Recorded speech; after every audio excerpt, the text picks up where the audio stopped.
जट दा मुकाबला 10 मैनू कित्ते आनी। एक लाइन ही काफ़ी है किसी के इंट्रोडक्शन की। कहते हैं ना कि छोटे पैकेट में बड़ा धमाका करके चला गया वो इंसान। 2 पैक का फ़ैन था, ऐसा कहना तो नहीं चाहिए पर कहने में गुरेज भी नहीं है। 2 पैक जो इंटरनेशनल सिंगर थे, जिन्होंने अपनी छोटी सी जर्नी में 23-24 साल की जर्नी में बहुत ही क्रांतिकारी गाने गाए। उस आदमी का वो फ़ैन था, उसने भी क्रांतिकारी गाने गाए, यूथ आइकन था, रिबेलियस सिंगर था।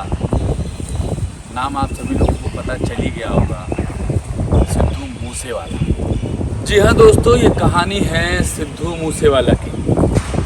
एक पॉलिटिशियन कह लीजिए, इलेक्ट्रिकल इंजीनियर कह लीजिए, या कह लीजिए एक रिबेलियस सिंगर, जिसकी वजह से उनकी इतनी तगड़ी फ़ैन फॉलोइंग, उनके गाने यूथ को प्रभावित करते थे। हाँ, थोड़ी बहुत गलतियाँ, थोड़ी बहुत नेगेटिविटी या थोड़ी बहुत नेगेटिव मार्किंग सब में होती है, उनके अंदर भी थी। वो गन्स को प्रमोट करते थे। वो कई लोग होते हैं जो अपने आप को प्रमोट करते हैं, कुछ लोग अपनी कम्युनिटी, अपने कल्चर को प्रमोट करते हैं। कहने वाले कहते हैं वो अच्छा भी था, वो बुरा भी था, लेकिन एक बात है, बुरी चीज़ों का अपना ही एक आकर्षण होता है, जो उसमें भी था। बंदा हिट था, और हिट नहीं, सुपर हिट था। हाँ तो दोस्तों, मैं हूँ मनमोहन तिवारी और आप सभी लोग देख रहे हैं मेरा चैनल जिसका नाम है मनमोहन तिवारी एंटरटेनमेंट। ये मेरी पहली स्टोरी है और पहली बार मैं आप लोगों के सामने किसी व्यक्ति विशेष की कहानी लेकर के आया हूँ, क्योंकि मुझे लगा कि मुझे आप लोगों के साथ इस कहानी को, इस व्यक्ति को, इसकी विशेषता को आप लोगों से शेयर करना चाहिए। ये व्यक्ति मूसेवाला है, सिद्धू मूसेवाला। ये सिद्धू मूसेवाला, जिसका नाम था शुभदीप सिंह सिद्धू, ये सिद्धू मूसेवाला कैसे बन गया, इस कहानी को मैं आप सभी लोगों के सामने रखने वाला हूँ। आप सभी लोगों का मेरे चैनल पे बहुत बहुत बहुत स्वागत है। बने रहिए और सुनते रहिए। 11 जून 1993, पंजाब का एक छोटा सा ज़िला जिसका नाम है मानसा। पिता भोला सिंह, माता चरण कौर के घर में एक बच्चे का जन्म होता है, जिसका नाम ये लोग रखते हैं शुभदीप सिंह सिद्धू। पढ़ाई लिखाई करता है, माँ बाप उसको पढ़ा लिखा कर इंजीनियर बनाना चाहते हैं और पढ़ाते लिखाते हैं, और बंदा इंजीनियर बनता भी है। गुरु नानक इंजीनियरिंग कॉलेज में एडमिशन होता है इनका, और मेरे ख्याल 2016 में ये इंजीनियरिंग पास करके इलेक्ट्रिकल इंजीनियर भी बनते हैं।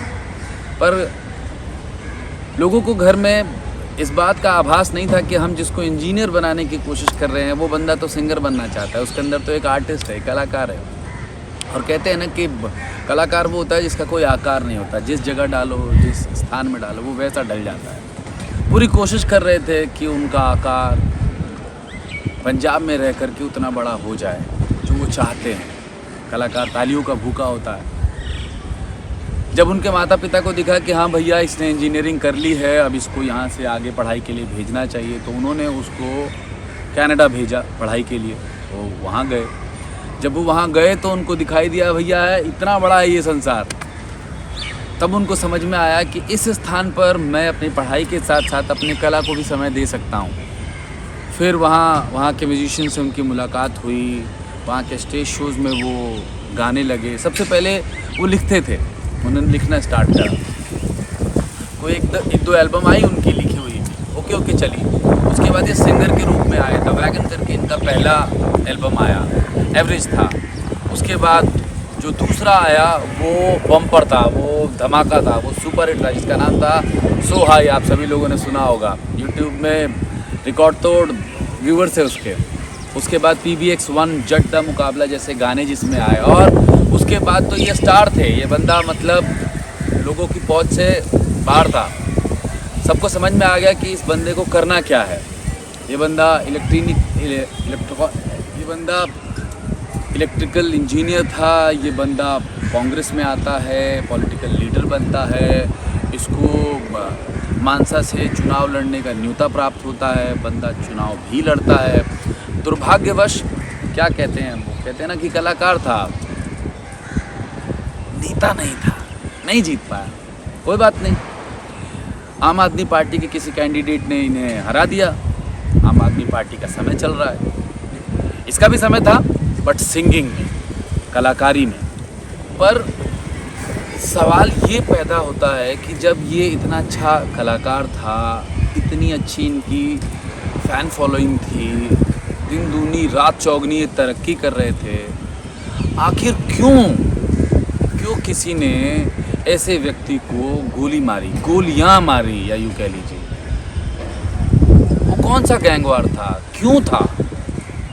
पंजाब के दो प्रमुख गैंग्स हैं, एक है देवेंद्र बॉम्बिया, हाँ कुछ ऐसा ही नाम है, और दूसरे हैं लॉरेंस बिश्नोई गैंग, जिनके साथ एक व्यक्ति विशेष और है जिसका नाम है गोल्डी बरार। गोल्डी बरार, लॉरेंस बिश्नोई, इन लोगों की जो दुश्मनी है वो देवेंद्र गैंग से है। कहानी में इन दोनों की दुश्मनी में सिद्धू मूसेवाला कहाँ से आ जाता है? आखिर क्यों वो इन लोगों का दुश्मन हो जाता है? दुश्मनी थी देवेंद्र बाम्बिया और लॉरेंस बिश्नोई के ग्रुप में, इन दोनों के बीच में थी। देवेंद्र बाम्बिया से दोस्ती हो जाती है मूसेवाला की। मूसेवाला साहब जो इतने बड़े सिंगर हैं, वो देवेंद्र बाम्बिया के ऊपर एक गाना रिलीज़ करते हैं, गाना बनाते हैं, जिसको देखते हैं कौन? आपके लॉरेंस बिश्नोई, ग्रुप वाले, गैंग वाले। और भैया यहाँ से कहानी में ट्विस्ट आता है, चिड़न आती है, गुस्सा आता है, कलह आती है, समस्या आती है, परेशानी आती है, और फिर यहाँ से आता है कि कैसे भी करके इस बंदे से एक्सटॉर्शन लेना ही है, इनसे पैसा लेना ही है, इनको परेशान करना ही है। पर ये भी दबंग, वो भी दबंग, दोनों की दबंगई इसी तरीके से लगातार चल रही थी। लेकिन बीच में एक ऐसी घटना घट जाती है जिसका किसी को भी अंदेशा नहीं था। विशेषकर बिश्नोई गैंग को तो इसका अंदेशा था ही नहीं कि ऐसा कुछ होने वाला है। 8 अगस्त को मोहाली में एक इंसान की हत्या हो जाती है, और पता ये चलता है कि इस हत्या में सिद्धू मूसेवाले का हाथ था। उसकी हत्या कराने में सिद्धू मूसेवाले के मैनेजर का हाथ था, और वो मैनेजर को भगा दिया जाता है इससे पहले कि पुलिस उसको पकड़े। और उसको भगाता कौन है? ऐसा कहा जाता है कि उसको भगाने में सिद्धू मूसेवाला का हाथ था। सवाल ये पैदा होता है कि वो बंदा था कौन जिसकी मृत्यु हुई, जिसमें सिद्धू मूसेवाला का हाथ था या उसके मैनेजर का हाथ था? वो बंदा था बिश्नोई गैंग का, वो बंदा था गैंग लीडर का सबसे खास आदमी, जिसका नाम था विक्की मुदेखेड़ा। और जैसा कि मैंने आप लोगों को बताया कि इनकी हत्या के पीछे इन लोगों को ये शक था कि ये हत्या मूसेवाला ने कराई। कनाडा में एक आदमी बैठा हुआ है, एक आदमी तिहाड़ जेल में बैठा हुआ है। तिहाड़ जेल में जो बैठा हुआ है बिश्नोई गैंग का लीडर, कनाडा में बैठा हुआ है उसका दोस्त, वो भी एक बहुत बड़ा गैंग चलाता है, गोल्डी बरार। दोनों लोगों की पैक्ट होती है, दोनों लोगों की बातचीत होती है, दोनों लोगों की प्लानिंग होती है कि भैया बदला लेना है। ये कहानी है बदले की, ये किस्सा है बदला का। और बस इनको ऐसा लगता था कि मूसेवाला ने इसकी हत्या कराई है तो भैया बदला लेना है।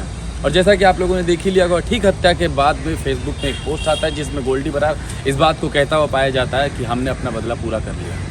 और क्यों कर लिया, किस लिए कर लिया, वो सारी चीज़ें आप लोगों ने पढ़ ली होगी, जान ली होगी। जानते हैं दोस्तों, इस पूरी की पूरी कहानी में सिद्धू मूसेवाला के जन्म से लेकर के मरण तक की इस पूरी जर्नी में सबसे अजीब बात क्या है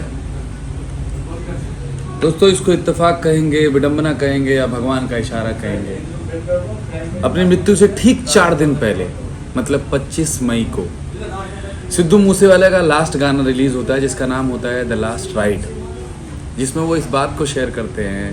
उस गाने में वो ये बात बताते हैं, ये बात कहते हैं, गाते हैं कि जब एक जवान की मृत्यु होती है, जब उसका जनाजा निकलता है तो क्या होता है। और इसको इत्तेफाक ही कहिए, इसको विडंबना ही कहिए कि ठीक 4 दिन के बाद एक जवान की मौत उनके घर में हो जाती है, जो उनकी होती है। और जिस चरित्र चित्रण जिस चित्रण को वो अपने गाने में दिखा रहे होते हैं, वो उनके घर में घटित हो रहा होता है। ये थी कहानी सिद्धू मूसेवाला की, जिसको मैंने आप लोगों से शेयर करा। वो मूसेवाला जो 6 बॉडीगार्ड्स को रखता था, 6 में से 4 होते हैं, 4 में से 2 होते हैं, और उन 2 को भी वो अपने मृत्यु वाले दिन ले करके नहीं जाते अपने साथ। बुलेट प्रूफ कार है उनके पास, पर उस कार में नहीं जाते हैं क्योंकि नियति को ये मंजूर था। वो अपनी एक नई गाड़ी लेते हैं, थार, और उससे निकल जाते हैं। कुछ बुलेरो गाड़ियाँ आती हैं, उनके रास्ते को रोक लेती है, उनके गाड़ी के टायर पे गोली मारती हैं कि वो कहीं जा ना पाए। उसके बाद अंधाधुंध फायरिंग होती है, ऑलमोस्ट 30 फायरिंग होती है, और सिद्धू मूसेवाला की गोली मार के, बहुत सारी गोलियां मार के हत्या कर दी जाती है। उनके पिताजी के सामने उनके बेटे की हत्या कर दी जाती है। उनके पिता को संशय भी होता है कि आखिरकार मेरा बेटा बिना बुलेट प्रूफ गाड़ी लिए, बिना बॉडीगार्ड के लिए कहाँ चला गया। उसके पीछे पीछे भी जाते हैं, पर मैंने कहा ना कि होने को कुछ और ही मंजूर था। उनकी गाड़ी को रोक लिया जाता है, और जैसे मैंने आपको बताया, अंधाधुंध फायरिंग होती है और उनको गोली मार दी जाती है। दोस्तों, ये जो मैंने आप लोगों से कहानी शेयर करी है, मैं इसमें किसी का पक्ष लेकर के नहीं आया। मेरा कोई जजमेंट नहीं है इसमें, न मेरी कोई राय है। आप लोगों के सामने एक व्यक्ति के जीरो से हीरो बनने की कहानी है, और हीरो से उसकी समाप्ति तक की कहानी है। वो बंदा किसी को पसंद करता था, ठीक उसी तरह से जैसे उसका अंत हुआ, इनका भी अंत हो गया। छोटी सी उम्र में वो जैसे मैंने सबसे शुरू में कहा था कि छोटे पैकेट में बड़ा धमाका करके ये आदमी चला गया। कलाकार था, सिंगर था, जितना जिया है उससे बहुत ज़्यादा जिएगा। मैं इनके माता पिता के लिए प्रार्थना करूंगा कि भगवान उनको ये दुख सहन करने की शक्ति दे, और उन लोगों के लिए भी प्रार्थना करूंगा कि भगवान उन्हें सद्बुद्धि दे जिन्होंने ये हत्या की है।